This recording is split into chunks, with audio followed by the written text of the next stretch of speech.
哦，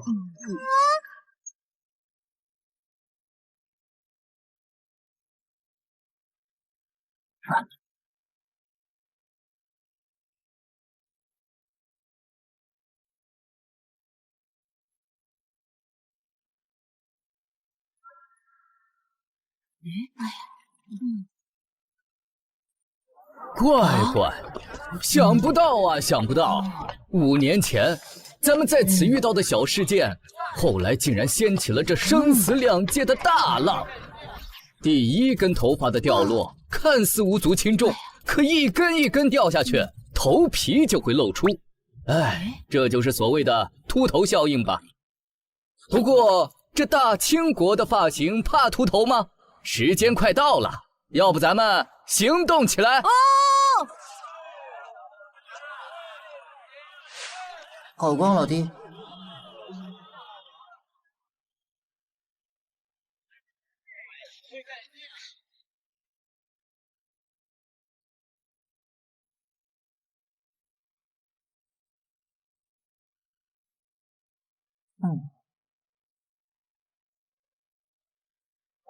对，大头就是这么残酷无情。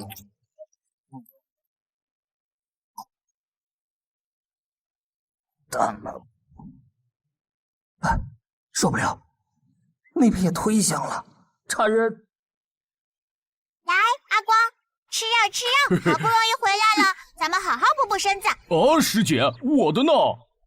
来来来，二国，师傅的给你。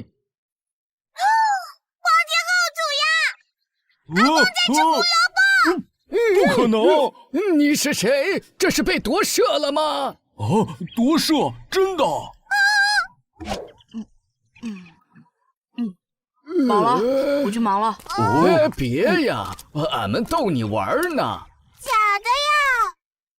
哎呀，这可咋办？这小子从三川镇出来后，就一副死了师傅的脸。老头子，我还活蹦乱跳呢。要不吃完饭，让身为师兄的俺去尽个本分，教育教育他。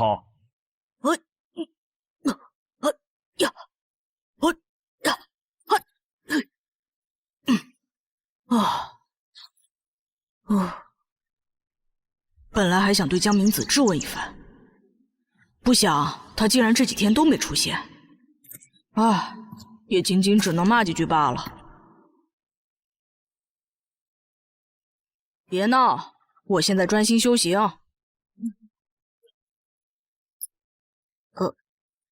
小弟弟如若不嫌弃，大头可助你修行。毕竟小弟弟你连入门都没有。啊，是我的基础没打好吗？你不惊讶大头的出现吗？哼，想要看那种反应，我现在就可以做给你。何时知道我跟来了？最初是看到跟踪来的千纸鹤，接着就看到一颗大头在树林里穿梭。你果真敏锐非常。过奖，那只是你没有刻意隐藏气息罢了。看你也不是坏人，我就没有声张。你在这儿偷窥了3天，理由难道是……你背后的空空如也？你的法宝被带走也与我无关，谁知道那法符去哪儿了？这个我信，我也观察了你们，不是那种人。何况三真祖上的法宝比我派只强不弱，只是大头想让你帮忙取回那宝贝。怎么帮？大头也不晓得。那你得意啥？先让大头我跟着你们一段时间如何？说不准有什么线索。你给大头落脚地，大头可助你修行。这三后所谓何事？虽然你信我，但我可不信一个戴头套的。谁知头套下的是死是活？想让大头取下头套，那岂不是没了神秘感？再是万万不能的。好热，透透气也好。见过浩光弟弟，在下海山了。你坚持个1秒钟也好啊。乃蓬莱岛门人。哦，不得了，这个在凡世间都鼎鼎大名的门派，想必在神通界是顶尖强门了吧？可现实和神话不能混为一谈。你就是那个大头吧？我们师徒刚巧路过，听到了一些不好听的东西。原来你是大头啊！有吃午饭吗？师姐，别被这个小白脸骗了。可你们刚刚不是在草丛里偷听吗？大丈夫不拘小节，这事另说。你刚刚说要助我徒修行，难道是认为我这个三真门主无能吗？什么？这样吗？那不给他吃午饭了。而我要替师父报仇，用五子齐来一决雌雄，不准使用暴力。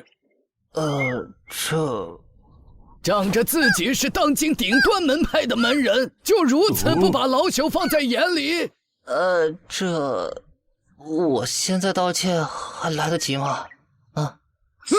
来不及，除非你也来教教我们三个。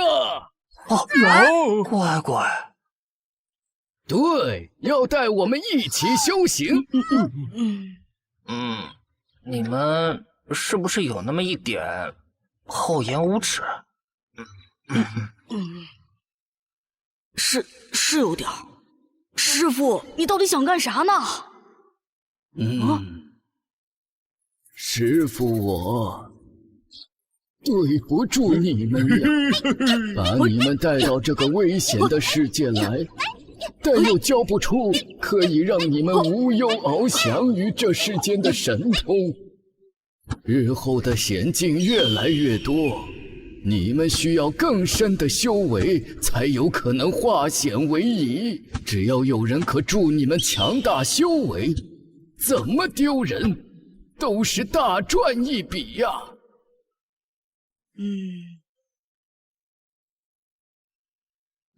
也好，反正教一个和教4个也差，其实差挺多的。罢了，有午饭给在下吗？还有换洗衣衫，有与我合身的吗？自然有，看你体型，轻轻的正合适。那我去找。不行，我堂堂铁血男儿，竟然想让我穿女装。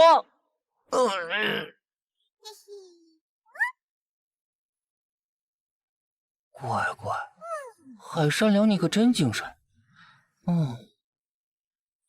只是这个妆有什么讲究？可以去掉吗？我还以为你好这口呢。呀，天黑了。那还吃午饭吗？与此同时，在数十里之外的一个地方，有一个特别的通箱被打开了。此物便是今年大祭的压轴。他们的名字已经被刻意封尘了太久，但他们留下的遗物依旧散发着令人心惊的法力波动。这可是来自三真法门的大神通宝物啊！指向型法宝，三真入神香。只要有了这个，即便是没有法力的凡人，也可以进入丝之路了。传说中，普通人进入那里，甚至有获得法学、成为求法者的可能。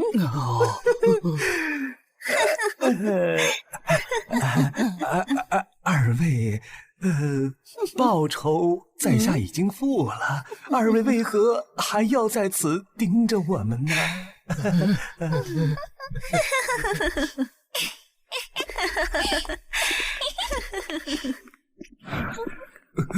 果然名不虚传，被称为可求不可教的邪门宗派千机馆，浑身散发着令我想拉肚子的不适感。真是不祥且凶恶的气息啊！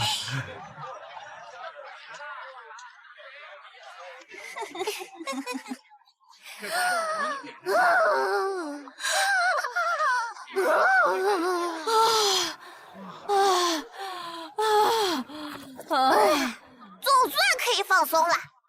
是谁规定咱们出任务要摆那种臭脸的？我脸都抽筋了。师傅我更苦，刚刚还有虫子飞到我嘴里。呸呸！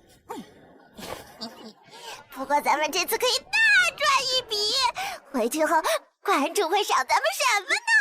好想在馆里养尸帖上，名字就叫西蜀霸王。那大婶儿要叫他买屎哦。徒儿甚至能让他学会叠被子。对了，妙姐，三针法门是个什么门派呀？我也不比刚刚那老头知道的更多，只知其门派曾经无比强大，虽早已落寞，但各大宗门高层却又因某种他人难知的顾虑，不愿多提。妙姐原来不是宗门高层啊！中层。那我岂不是低层？那人家岂不是会被史铁兽看不起？不过感觉也不赖。馆主每次交代咱们出去交易时，总是懒洋洋的，一副眼睛都懒得睁开的模样。可上次和这次卖出的物品与三针法门有关时，眼神就突然精神了起来。你们这次的交易是？肯定有啥玄机，徒儿的求知欲燃烧起来啦！其实想做这个城府表情，但不由自主的抽筋了。咱们何时回去啊？等2天，等着楼内街大祭结束后，咱们就可以回了。菜来了，让二位久等了。总算来啦！我要亲手把它们一点一点的解决掉。我的娘啊，多么不祥和凶恶呀！来，师傅喂你。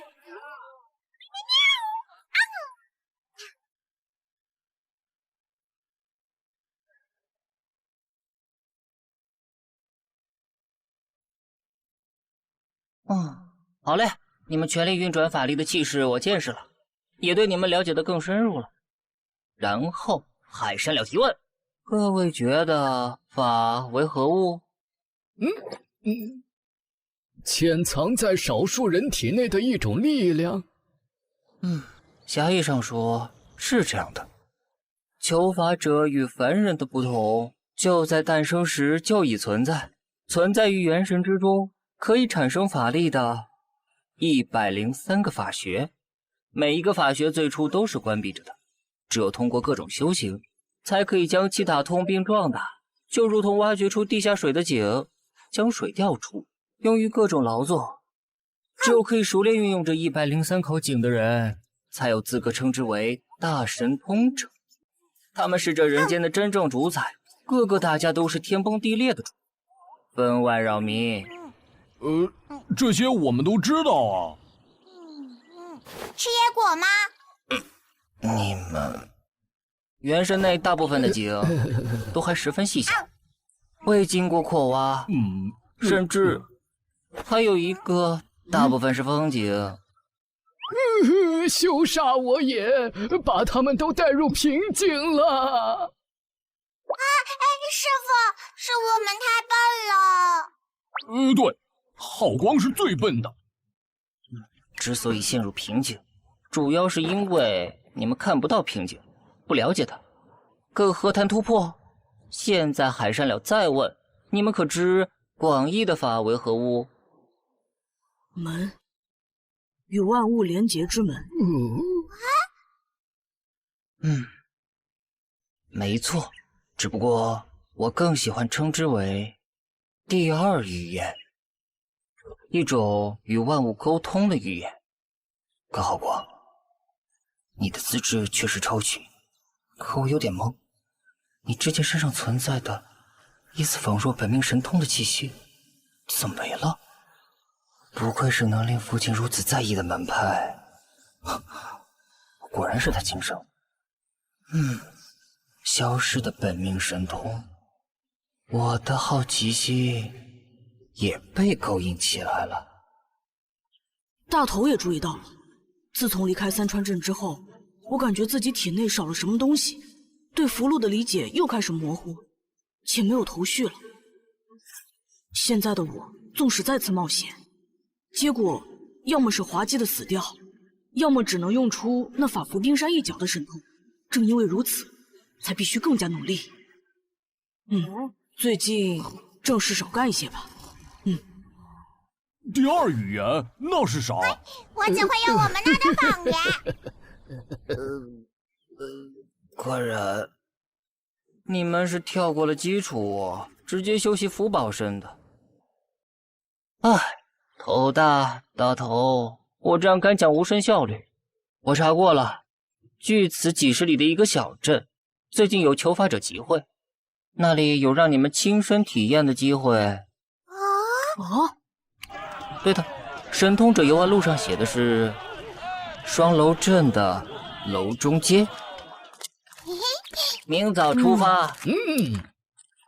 父亲，孩儿有个疑问，不知当问不当问？不当问。是，您多次提到的那个三真法门，似乎早已与我蓬莱没有交集。了儿，为父刚刚说的是不当问。可为何他们的第一法府还停在此处？若你有朝一日能成为我蓬莱至尊，为父便告知于你。现在还不是时候。妙在，其实孩儿只是觉得与父亲二人同行有些无聊，随口一问，并未当成多重要的事情。可父亲这慎重的回复，令孩儿真的起了好奇心。能否现在就……不能，你就憋着吧。过分！孩儿已气急，孩儿要离家出走。想不到几年之后，才因为逃婚的关系离家出走。又有邪事作恶，与大头何干？大头从不多管闲事，接触到了我都快淡忘的三真法门，害怕法宝丢了，父亲会生气的。哎，大头，咱们到了吧？双楼镇。是也，几十里对求法者来说还是挺近的。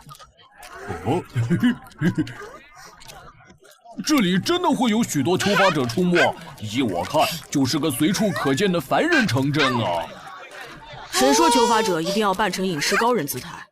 不入世，总有一天会被历史前进的车轮抛弃。阿光又在装大牙啦！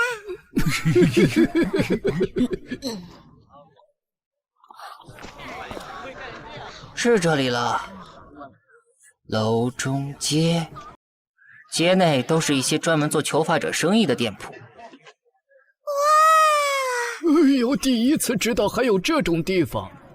你们真的是求法者吗？这里非法交易区还挺多的。哇，是贩卖法符法宝的店铺吗？哎呀，只是购买他人的符宝，又用不了几分神通，性价比会不会太差？看那儿，是基础神通补习班，咱们给阿光报个吧。你这胖子，我跟你拼了！哎呦，那是药材店，似乎有卖延年益寿的药酒。哎，怎么看都是骗老年人的，灌饮酒者，癌种喜之。啊，还好常人接触不到这些怪力乱神，免遭荼毒。稍等片刻。客官，您需要什么样的符、宝、兵器？咱们店还有法师的黑血脉哦。给我那个钢制的那一把。好嘞。麦一在，即便不是法宝，但也令海山了安心了不少。怎么了？为何常人不去接触这些啊？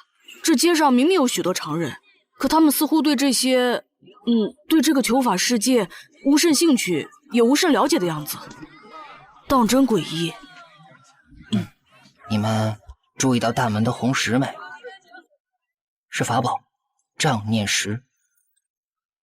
那晶石发出的法力场，可令周围没有法力之人自动忽略寒法的各种存在，消除存在感。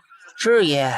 首先，凡人对这里充斥各法的店铺难起兴趣，即便真的在这里看到神通，过一会儿也会淡忘。人家刚刚似乎看到了有趣的东西，再想不起来了。这样。哟，真会演呀！这障念石很常见的，哪里得？这也是凡人鲜有知道求法者存在的主要原因。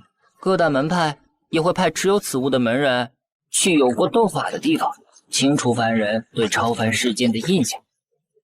比如前几天的三川镇，你们走后没多久，就一帮人到来，把这类法宝带到三川镇空中转悠。相信现在那里不会有几个人记得巨人之战的事了。三川镇民会以为那些断壁残垣是龙卷风之类天灾所致。不懂，对凡人隐瞒求法者和法师的意义何在？国人不应该统一阵线的吗？很简单，经过了漫长岁月后，求法者发现了一条规律：知道法的人越少，万叶真血出现的概率就越低。以活人为食的法师和常师诞生也就越少。还有这等奇事，一切都在俺的意料之中哦。不知不觉到了，这红黑灯便是求法者集会的标志。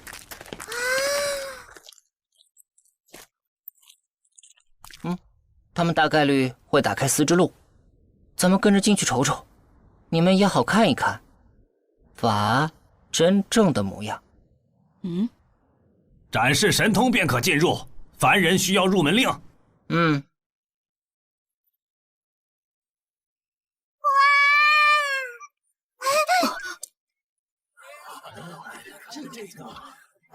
求法者好多呀！现场起码一半都是求法者呀！第一次见到这么多！往年参加者中有2到3成为求法者，剩下的为有权有势的凡人和其随从人员。他们或因为想获得更有效的人际关系，或仅仅是为了收集有趣物品等。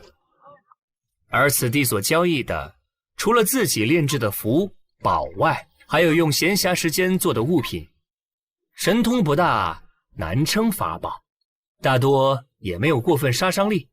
当然，也有一些完全没有神通的，用来满足制作者艺术追求的东西，只是经常滞销。咱们要在这里等多久？等到快结束之时。海山了。什么事，好光弟弟？谢谢，我以后一定会报答于你。此谢何为？多此一问。别学在下，他自然是为他们而谢的呀。这有啥好谢的？我喜欢与你们相处的氛围，若你们有更多自保的手段，对我来说，错在，是因为待在你们身边，才有找回片刻长生称花的可能，才答应助你修行的请求。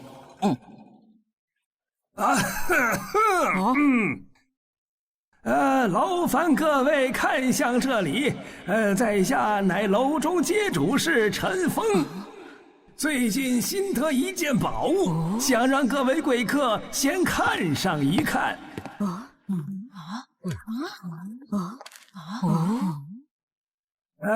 虽然千年来早已被使用多次，只残存了尾部，还只是不带杀伤之力的指向型法宝，但无疑是大神通者制作的法宝啊！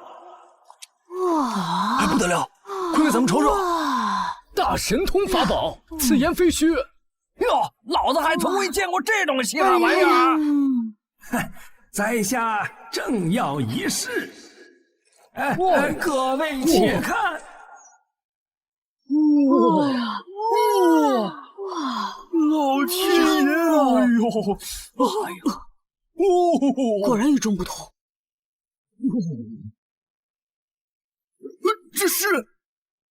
这女子是何神通？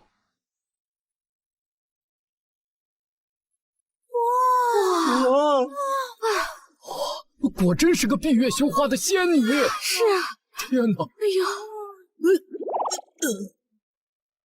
哎呦，这可真是长见识了。哎呀，好美呀！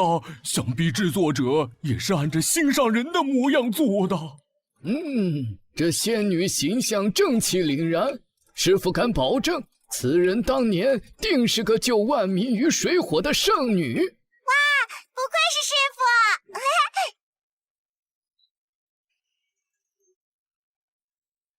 那可是三真法门的标志。是又如何？看你反应，知道此人？以前见过张古画，似乎与此人有些相像。你别骗我，我会信的。真是的，怎么哪里都有他的影子啊？要是把这个形象的真实身份告诉师傅他们，会吐血吧？想必各位已经好奇此物为何了。它并没有灵智，当死香被点着时便会现身。当它的形象越加真实之后，在场所有凡人也能感受到其神通之力的不凡，请静心体会其中玄妙。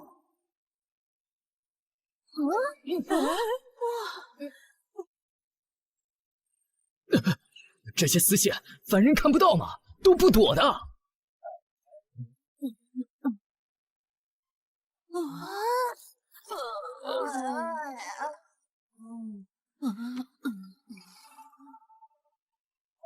睡着了。夜了。是。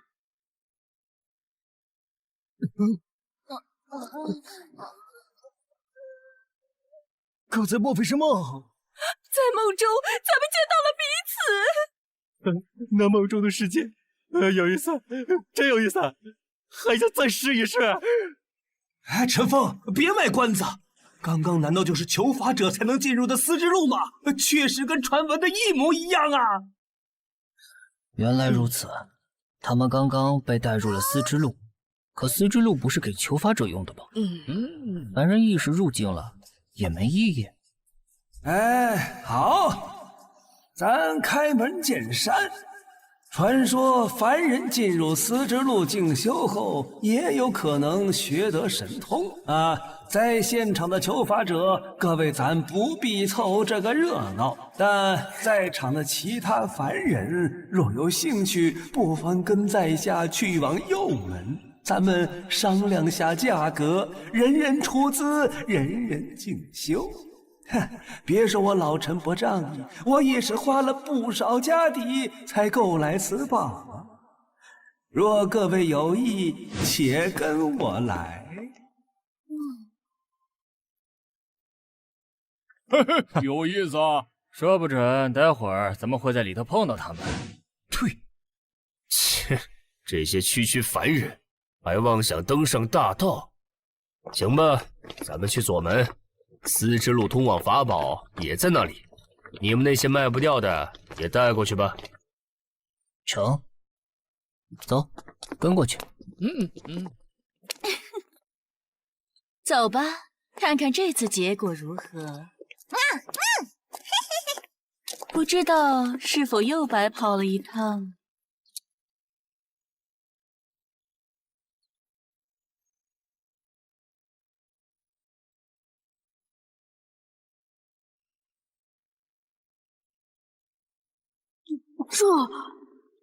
这就没了。我们还没弄明白这四之路是个啥呢。小朋友，你是否有很多问号？出去让哥哥给你细细讲来。不会错，看来这次没有白跑一趟。这下有东西跟关主报告了。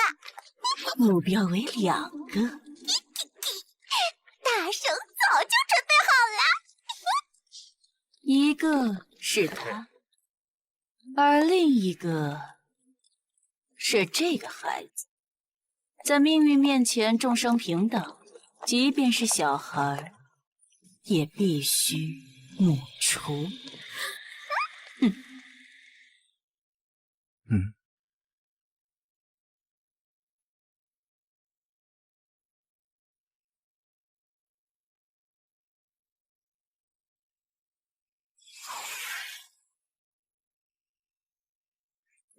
整座岛都在颤抖。这法力场，难道那家伙回来了？我大三真法门，347位弟子在此恭迎，万法师尊。师尊法力通玄息，现在无人敌。师尊博古通今昔，八方才子气。师尊父稳和气，师权完人矣，完人矣，完人矣！哎，声音这么大，是要开船吗？哎，快走呀，吵死了！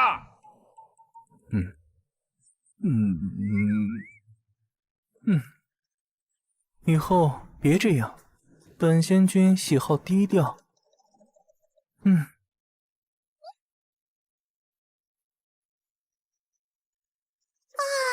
师傅也太讨人爱了，自卖自夸没个影响，但被当面吹捧就变了个样，明明都100多岁的人了。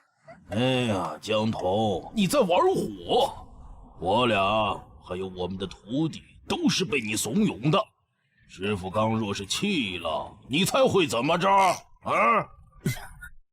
反正我是一身冷汗。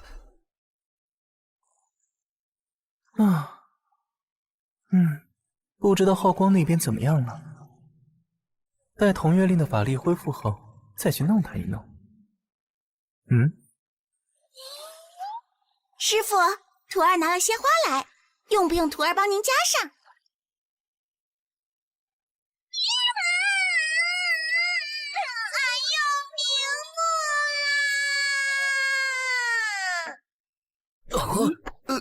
佩服佩服！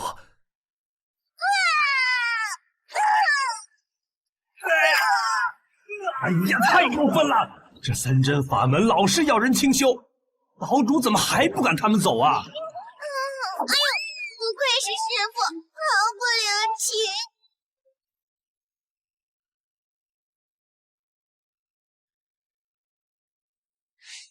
开始吧，把最近发生的紧要之事和尔等正式的进展说与本仙君听。诺。最近值得禀报之事，乃四曜并派、三斗尸潮、千机油馆、蓬莱之约、梁地求宝，还有阴师弟得女。第一则是四界门不久前与占念楼完成并派，最初只是21强门之一的界门，用了不到20年，吞并了同等位的其他4派，现在又改称5界门。依然如此通俗易懂。第二则是1月前，吞吐魂境内同时降临了4滴万叶真血，一下诞生了4位法师。再加上那里曾经是古战场，有大量火化不干净的遗骨获得了血肉重生，便出现了一次数万尝试的尸潮。随即，当地的小门小派和前来支援的各大门派联手，将他们清除。但也损失惨重。值得注意的是，这已经是半年来第3次尸潮了，而且这半年内所降临的真血数量，光各派探知道的就有近100。有逐年递增之势。第三则是，还有那个创立不足20年的，以收买各派无大用的宝物，进行加工、修缮再卖出为主要营生的千机馆，正式向当今16强门发帖，要求加入神通世界无上管理位。然后是蓬莱以及其附属方丈瀛洲二岛，都至少口头承诺了与我派立约之事，而详细必须由师傅与他们相谈了。第四则是梁帝雇佣的几位求法者，在到处求购师傅当年嫌弃丢掉的3针入神香。最后是阴师弟娘子也在前几日产下一女，并没有求法者资质，不过很健康，尿床也颇有干劲儿。没了，师傅。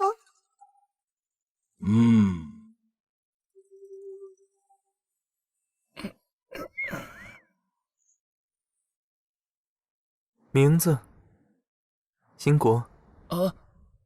你女儿的名字取了吗？因为师傅不在，徒儿不才自个儿给取了。她叫应风采，可讨人喜爱了。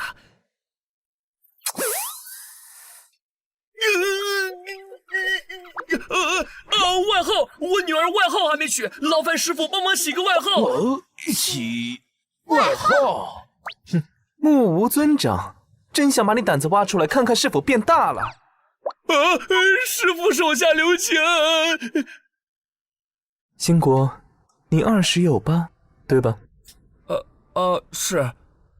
你还有漫长的人生，有神通延长的人生。若有一日，你必须亲自送别妻女，望你早有准备。是，徒儿有准备。哦，准备什么？生老病死乃世间规律，接受并前进。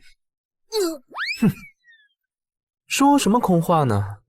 本仙君所说是指抽多些时间陪他们，100年后要让自己的余生有更多可供回味之处，莫要留下遗憾和不甘。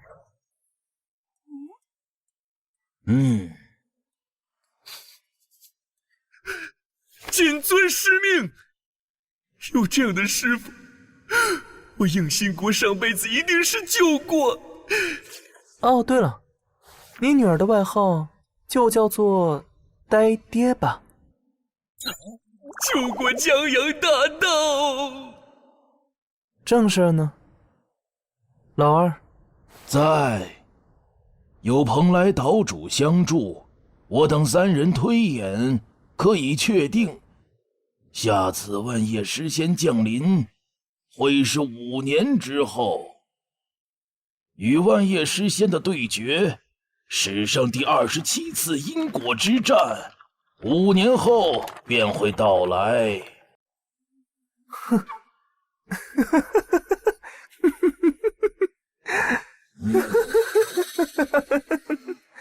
很好，只需仅仅5年，再稍微忍耐5年。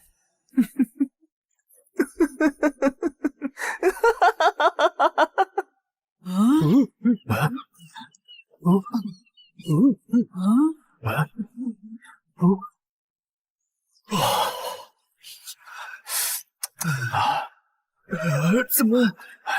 这天怎么突然冷了下来？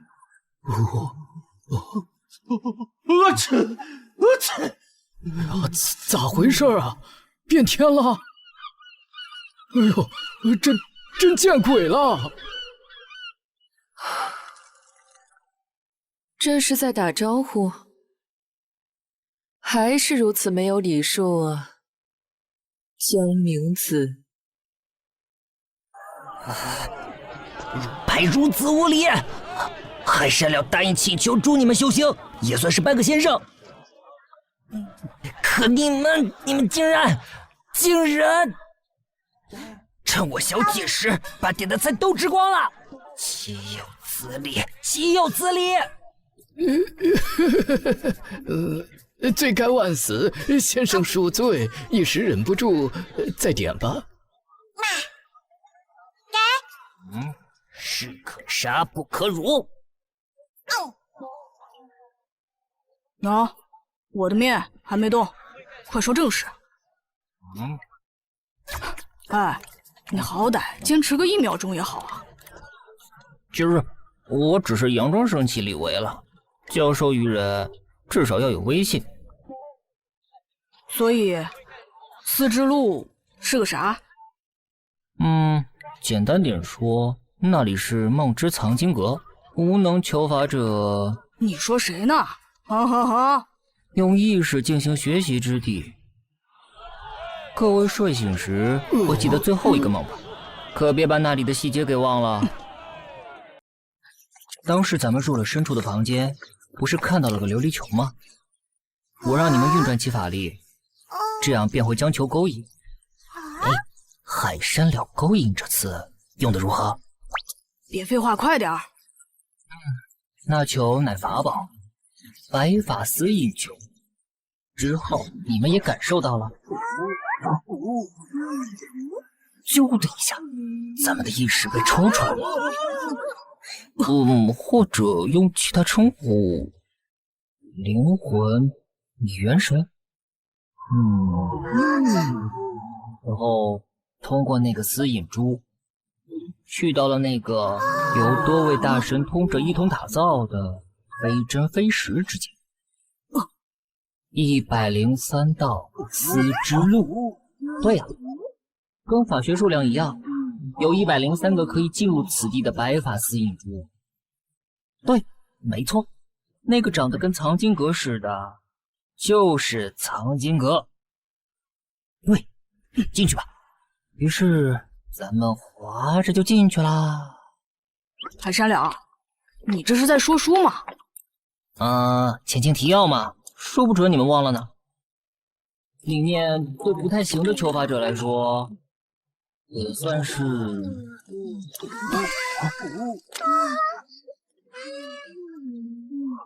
浪漫。看花了眼，那些都是被称为树魂的玩意儿，是隐藏在纸、物件、身体内的。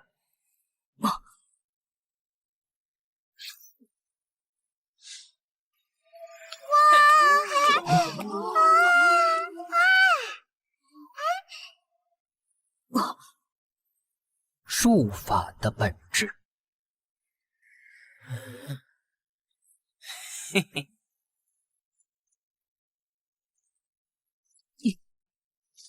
晃了不一会儿，咱们又被吸了回去，算是睡醒了。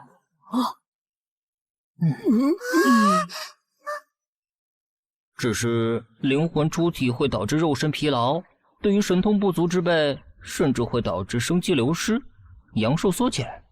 傻，你不早说！哎呀，咱们不拘小节。海山了倒有些担心，你们可别忘记之前所见之细节。很好。这边5人组到了偏僻地方，大神儿，你那边如何？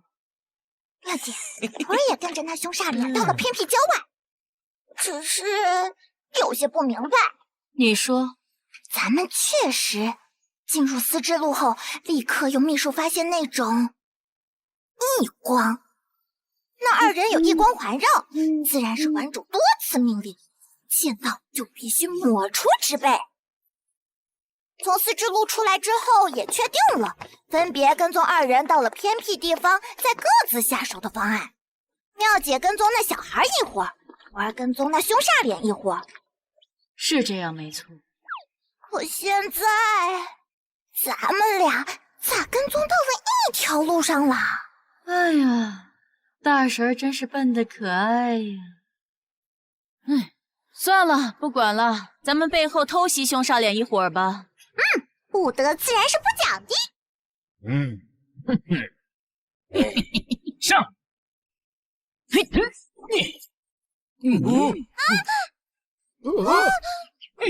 哪里走？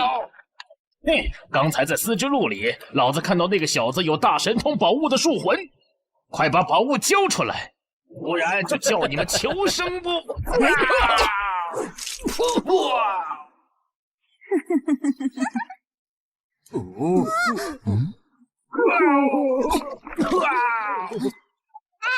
那边的灰毛小鬼，你也别想逃！今儿个我们师徒二人定要替天行道。啥？有时候朕觉得说书人讲的传奇故事还更有逻辑点儿。现实中发生的事，我根本看不懂。光绪23年的今时今日，天气有些闷，也有些许燥热。一路上看到蚯蚓出动，昆虫低飞，这是要下雨了。难怪，胸闷，再加上我现在遇到的破事，更显烦躁。如果今天要写日志，我要详细记下来我此刻的心情，肯定会有一句莫名其妙。你们是谁？到底想干嘛？至少把理由交代一番。理由？不好意思，这是上头的命令，你和那个脸上有纹身的都必须被抹除。休想动我徒儿！先观察观察，要不要跑路？呸！老子和兄弟还没死呢，竟敢偷袭老子！我们要去无上管理会告状。等等，咱们也偷袭了，不如把他们废了神通。还是老弟你狠！甭废话，来呀！来！哦，轻击抹生印，怕你不成？令起开！咱们要不溜了？没那么容易，咱们会盯着你。那小子不弱，这女子很强。法宝，傀儡冰子。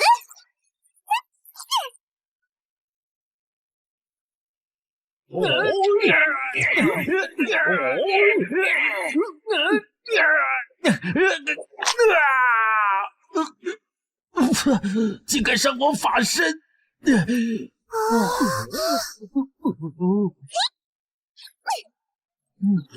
有趣极妙的，这是哪里的神通啊？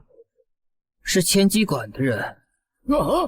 不得了，这个听过，当世顶尖强门。哎呀，完了，这下又完了。不对，还有一只呢。看信连到哪儿？哎呀！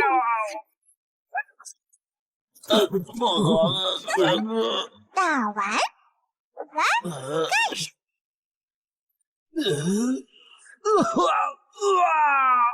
咦，妙姐，这抹生法印怎会如此血腥？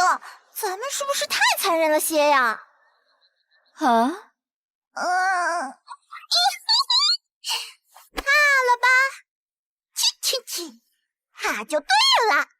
大婶儿，这边我来，你赢不了那个女装小子。哎，你们对付小的那只，大的交给海山了。哎，你不溜吗？待会再溜也不迟。喂，让我见识下千机馆的手段。不错，有见识。阁下资质也是不俗，可否行个方便，暂避一二？否，他们还欠我东西呢。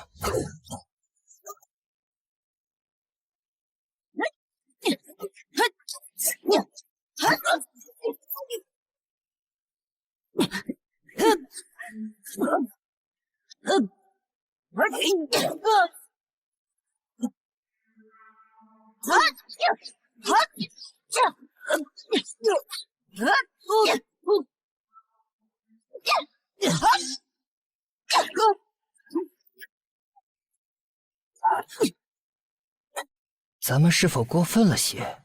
那便收敛少许。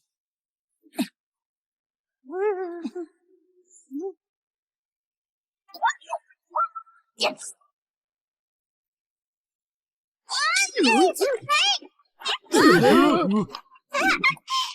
开！快让那小子吃俺一记千级魔生印！表情快绷不住了！小咱们活人能别搞窝里斗吗？求姐姐手下留情！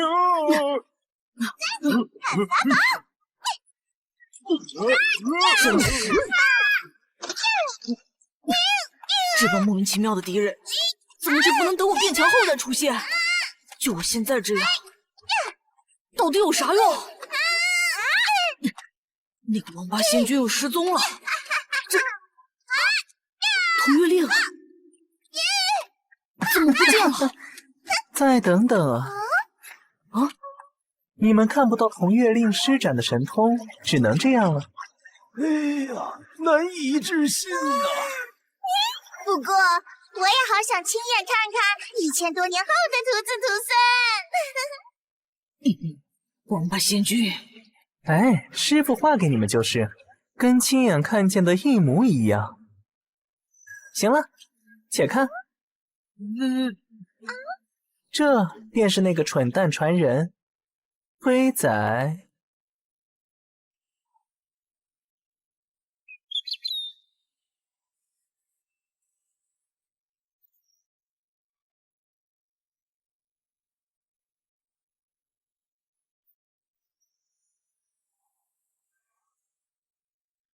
看看那边状况。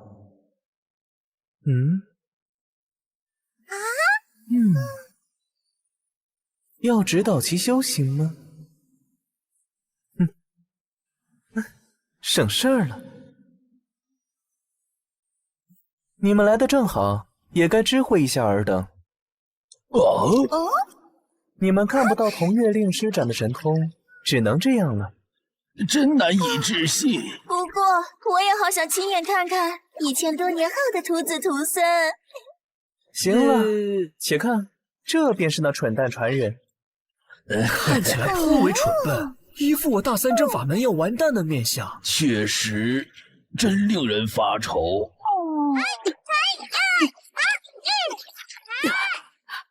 你这龟，你这闲人，要看到何时？再不帮忙，真面本给你看！越桀骜不驯，本仙君就越爱你给本祖师爷逗趣儿。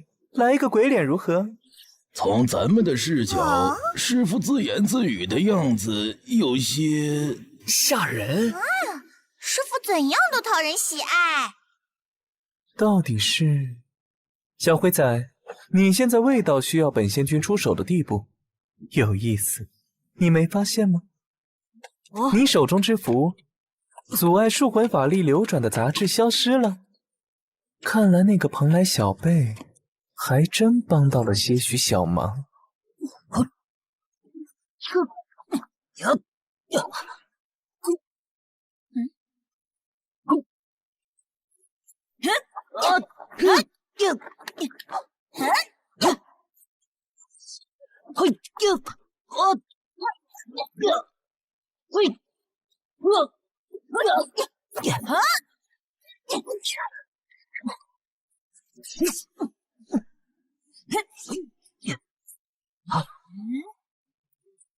千击金铁手，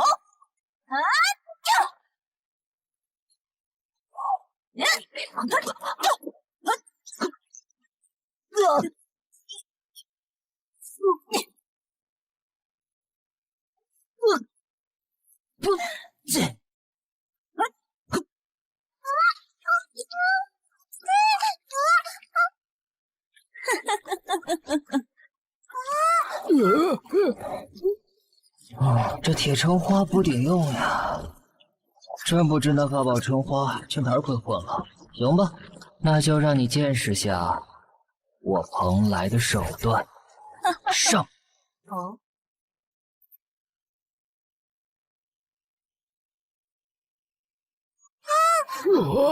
此法力场只能止血1秒，但对你来说是3秒。这是蓬莱的本命之法，包括思考，一切都变慢了。不包括海山了哦。这下麻烦了。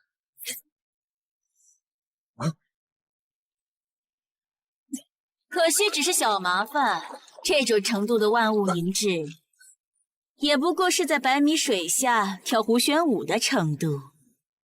接下来也该让各位领教一下什么是……前辈，妙姐，咱们投降吧，赶紧的。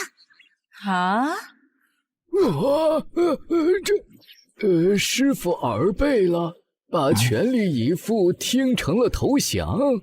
徒弟也好像耳背了。别犹豫了，妙姐，打了一身汗，黏黏的怪难受的，咱们回去洗洗吧。妙姐也不想自己的好徒儿被剑捅吧，徒儿怕疼，说不准还会威胁你我当牛做马，一辈子给人端茶递水，人家不该大意的。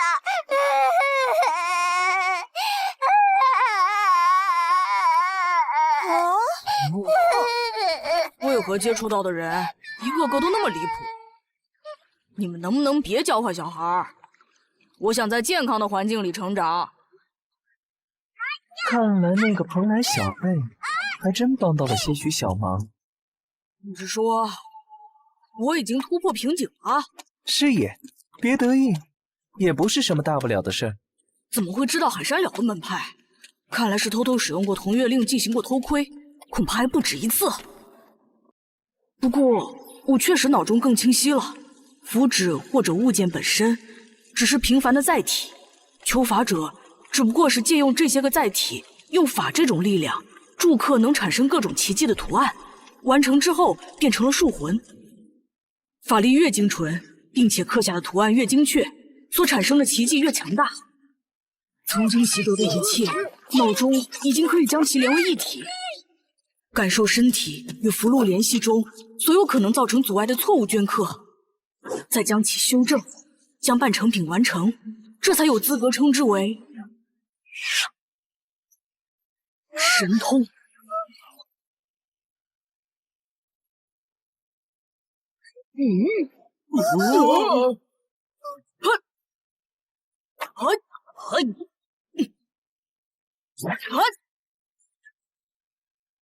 刚才就注意到了，师傅他们尝试切断傀儡现时并无作用，可符化飞剑散去的法力有少量会散到本尊身边。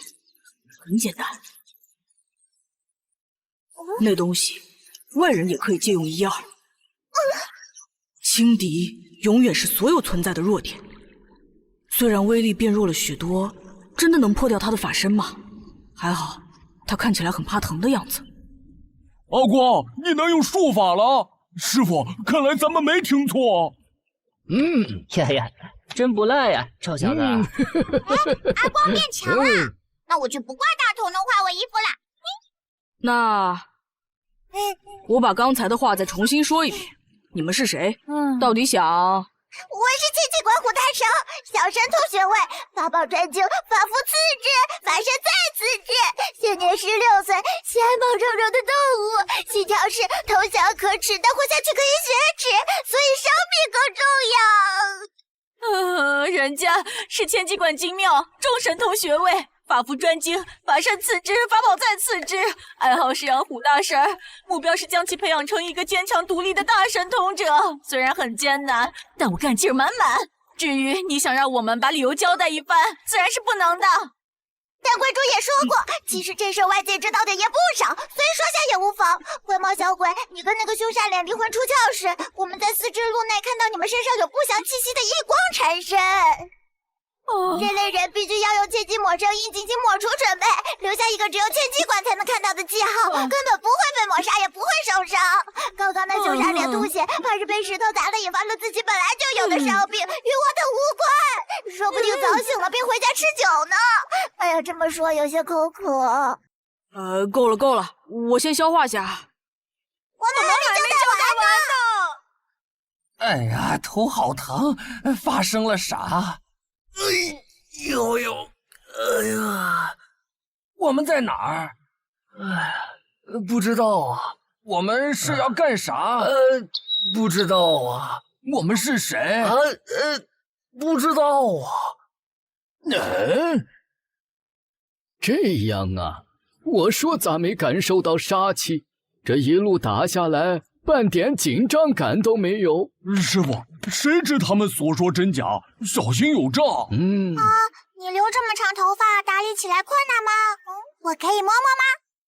其实千机馆在圈内是出了名的无害，所以才老是摆着个不祥且凶恶的脸。你不早说，那你打个什么劲？顺势而为。就当你们所言为实。那环绕我的异光，你们真的不知为何物吗？千机馆，在丝之路内的魂体有不祥的异光产生。师傅，那边发生了何事？灰仔啊灰仔，你竟然被万叶真血给盯上。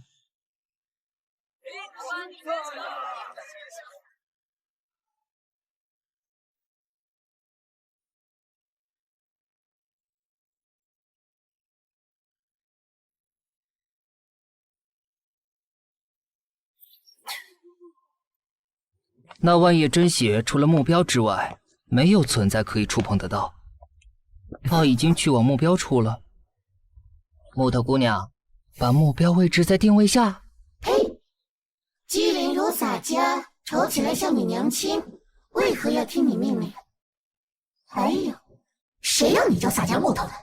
洒家要趁你睡觉的时候打你的屁股，顺道把你丢去当和尚。乖乖，过分！木头。千机抹生印定位的命运将近者在哪儿？看到了，在双楼镇的东南方，离我等直线距离有270丈。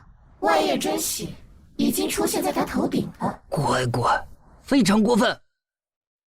就在那里。可笑那主事陈峰又想把那凡人香卖了，果然吧。清楚丝之路有什么用？也不是所有大神通者制作的宝物都有用处，还是做来玩乐的居多。说到大神通宝物，大哥，你有没有想起几年前咱们在后山？快别提了！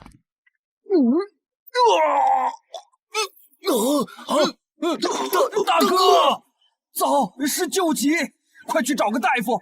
最近是越来越频繁。没气了！我去，大哥，这就死了！万叶真血，跟画册上一样，没错。糟，是冲着尸体来的！不是吧？别愣着，你知道该怎么做的，快点儿！十成功力！大哥走好，把尸体销毁！没想到吧，涅槃者头子，也就是这么训练有素。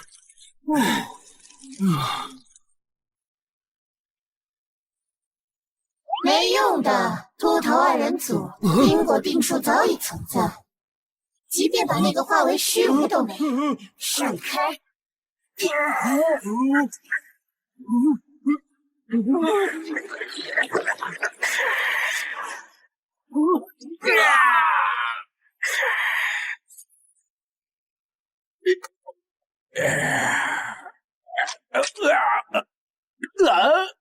老子咋了？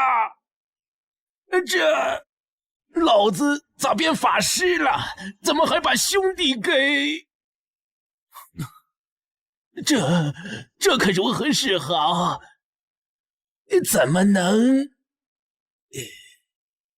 把兴奋表现出来？对了，以前怎么没觉得？真带劲呀！福寿膏相比之下简直味如嚼了。小心点，原本越弱小，法湿化后被加强的越多。好想再来点，再来2个吧，这不巧了吗？天赋神通，抽血鞭。不。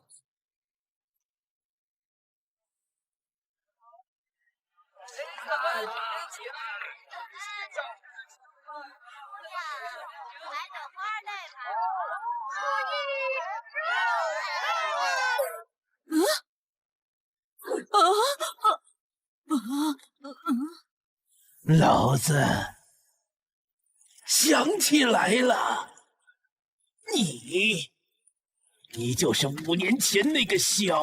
你脸色好差，受伤了？一定是这阵子修行太过专心，所以有变强哦。我最近嫁接的果树苗都淹了。越简单的东西，你越难上手吗？哎，你们是三真法门的传人？咋了？你们听说过？快公报！懂。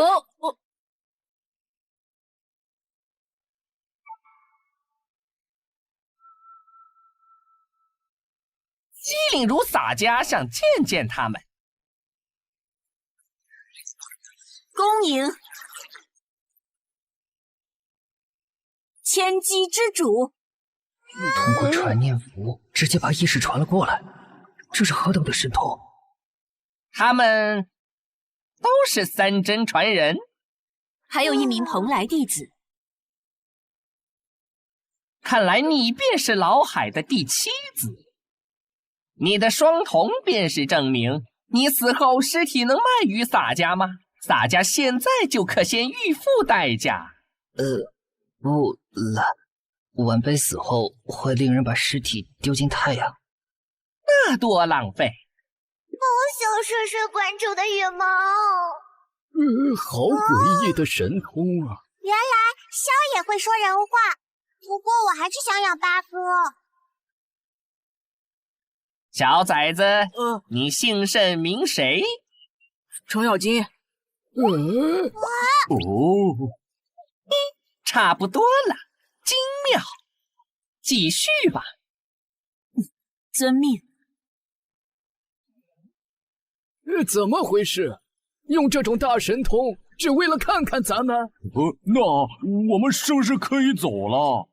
哎，请稍等。先给各位赔个不是。别，让我们走就成。这个时代的千机馆馆主倒还不错。那刚刚的道歉其实是为现在。这是。妙姐，人家还是人质呢，完了，人家要红叶薄命了。哎，别哭别哭，乖大婶儿，那小剑符早消失了，真是傻孩子。孙子，你唬我！吃我一记大人的铁拳！知道厉害了吧？你们怎么还来？别太过分！快把那傻子印收回！姐姐们，你们跟一个小屁孩较什么劲哟？你们不要欺阿光太甚。莫要担心，那真的只是定位用的，不会有事的。尊敬的女士们、先生们，我等告辞。灰毛小子，下次再见时，硬要向你抱着血海深仇，你就洗干净脖子等着吧。这孩子说啥呢？千万别学那凶煞脸，不如你学学那男孩，要健康成长。妙姐，我这是原创的。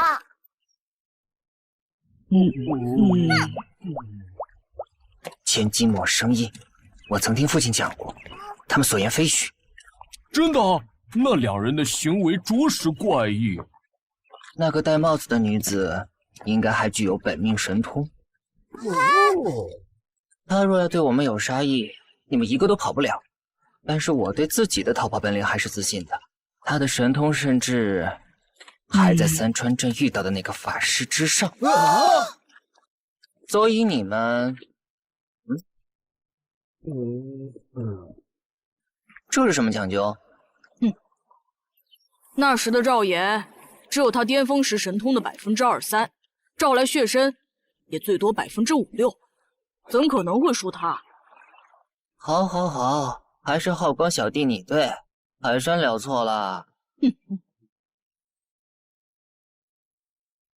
燕兄，还有萧姐，慧仔，浩光，你也走向了同样的命运。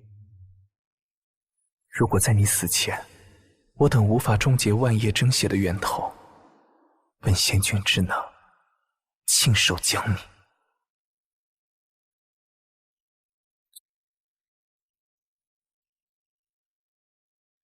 怎么样？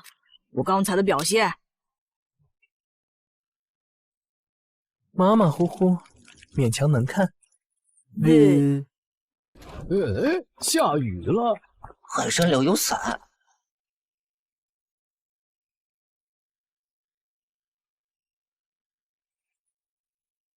大头，你这伞在漏雨。快快！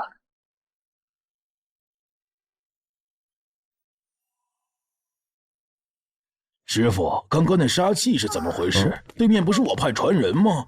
别问了，也只是一瞬间，后来不又平静下来了吗？没事没事，但毫无疑问，这名传人对我三针法门意义重大，他的一切不是咱们三人可以插手的。江头，师弟，我就随口一问，你想答便答。之前你与师父讲述最近紧要之事时，说到第3则千机馆相关，露出了奇怪的神情。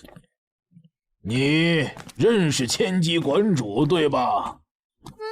没错。千机馆主，师弟不记得咱们跟千机馆有过交集呀。师弟，你也知道千机馆主吧？看过，神通天下志记录的，还有图，只说其颇为神秘，鲜有人见过真身，且只用了40年便成为了大神通者，真乃天纵奇才也。唯你能弄到，内书流出的极少。成为大神通者不久，便创立了千机馆，然后在20年后的今天，想要加入神通世界无上管理位。不怕师兄师姐笑话，天下之上所画的那馆长之徒，虽然头戴面具，但看那气质，就知是个超凡脱俗之辈。小弟时不时会拿出来反复鉴赏。呀，我要告知你娘子。哎，别啊！爱美之心，人皆有之。师弟绝无其他非分之想。哎呀，兴国呀，兴国，你神通明明不弱，竟然还怕凡人老婆。之前被揪耳朵罚跪的传言果然是真的。别笑，师弟可生气了。不过也早该猜到的。猜到什么？毕竟师傅也没想瞒着咱们呢。师傅没想瞒着咱们？江东师姐，这是何意？难道你不也猜到了？明知故问。神通天下志上记载的千机馆主大多是瞎编的，只有燕绝天下这几个字才接近千机馆主真身，那正是女儿身的师傅。千机馆正是我大三针法门的一具分身，你所欣赏的女子正是师傅。馆主，找到了，因有法力场护持，所以与1000年前无异。没错，与刚才那灰毛小子一模一样。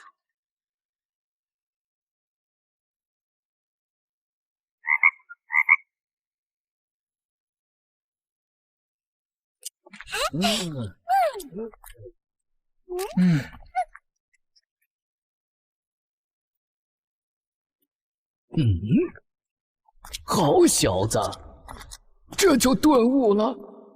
刚刚那几下子真不赖，为师总算可以放宽心了。好光果然是这块材料。虽然当年死皮赖脸的把你拐进来，可那时只是仗着同月令的选择。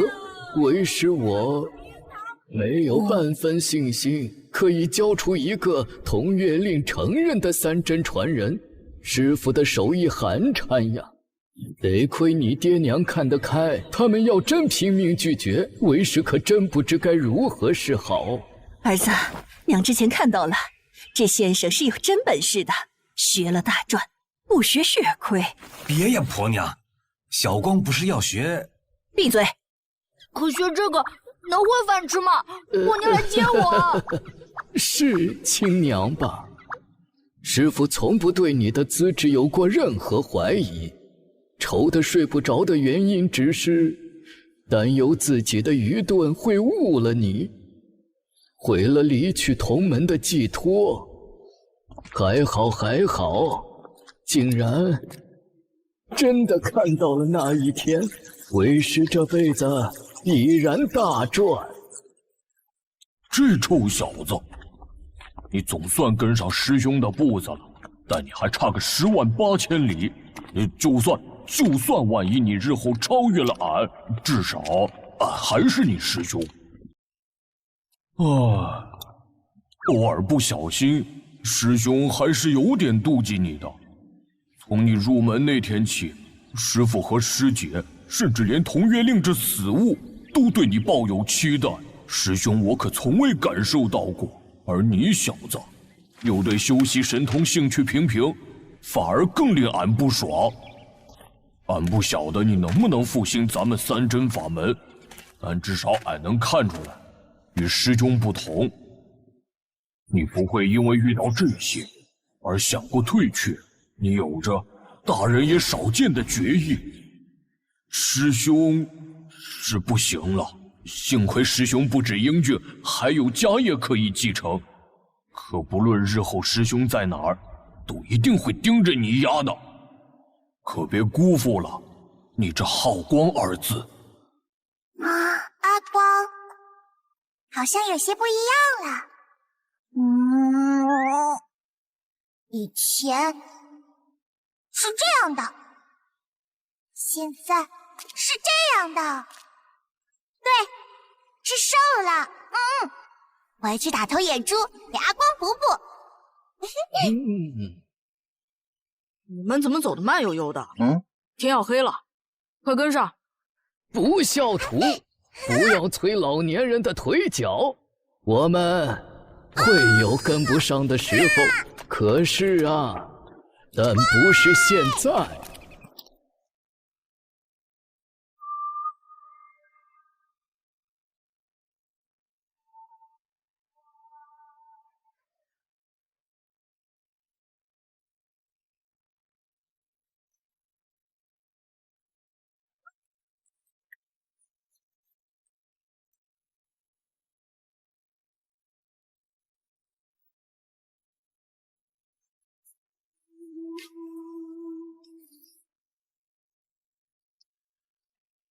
日月如梭，光阴似箭，时间之矢由过去飞往未来，它的轨迹早已注定，不可逆改。生命会随着它的远去而衰老和死亡，但意志一定永恒，意志一定永恒。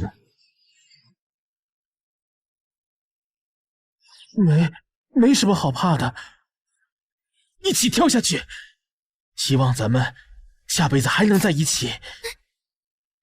但下辈子咱们可不能再虚度青春了，不然还要再跳一次。遇见你，这辈子也值了。咱们会一直牵着手，去往来世。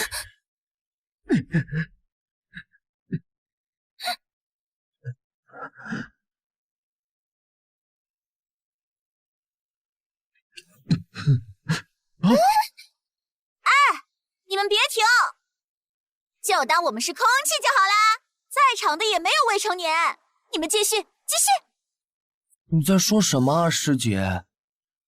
而且我还差几个月才算成年。这是撒娇，加上你我躺平的5年，咱们年纪可以加5，不对，合格的求法者只遵守神通世界的法律法规。当然，开车还是不能闯红灯的。你们想干嘛？别想劝我们，我们不会改变主意的。快滚！啊？难道这里的房产证上有你们的名字？有的话，我们就去他处。时间快到了，你们谁真的想死就赶快跳吧。放心，这个高度下去没有残疾的余地，死得挺干脆的。啥？你们好讨人厌，恶心！哎，哪有追人家的很多很多的。师姐，别跟他们说了，这样只会拖延他们时间。等会儿若有路人经过，有高空坠物还是很危险的。